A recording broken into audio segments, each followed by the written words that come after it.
2024 के चुनाव में वैसे तो कई मुद्दे हैं जिन पर सियासी दलों का पूरा फोकस है, लेकिन इस देश में किसानों की बात किए बिना कोई चुनाव नहीं होता। जब जब देश में चुनाव हुए तो सियासी लोगों ने किसानों की आय दोगुनी करने, ऋण माफ करने के वादे किए।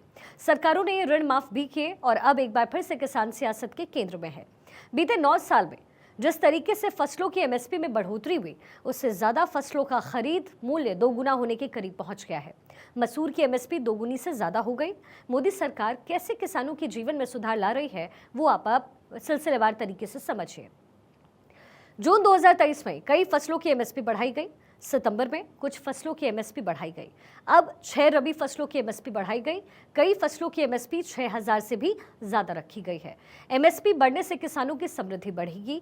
धान, मूंग, उड़द, मक्का की एमएसपी बढ़ाई गई। मूंग दाल की एमएसपी में 10% की बढ़ोतरी हुई। प्रधानमंत्री मोदी की प्राथमिकता महंगाई पर काबू करना है। खरीफ फसलों की एमएसपी में बढ़ोतरी को मोदी सरकार की मंजूरी मिली। मूंग की एमएसपी में सबसे ज्यादा बढ़ोतरी की गई। मोदी सरकार का देश में दालों के उत्पादन पर भी पूरा फोकस है और पूरा जोर है।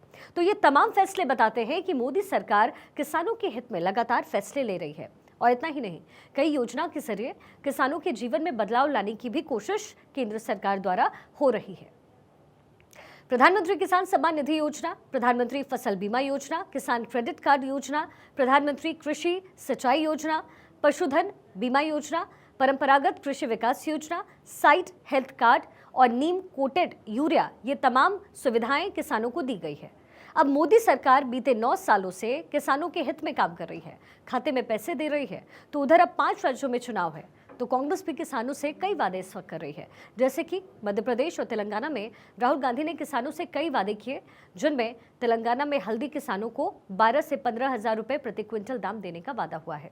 तेलंगाना में हर फसल पर एमएसपी से 500 रुपए प्रति क्विंटल देने का वादा। मध्य प्रदेश में किसानों को सिंचाई के लिए 5 हॉर्स पावर बिजली फ्री मिलेगा।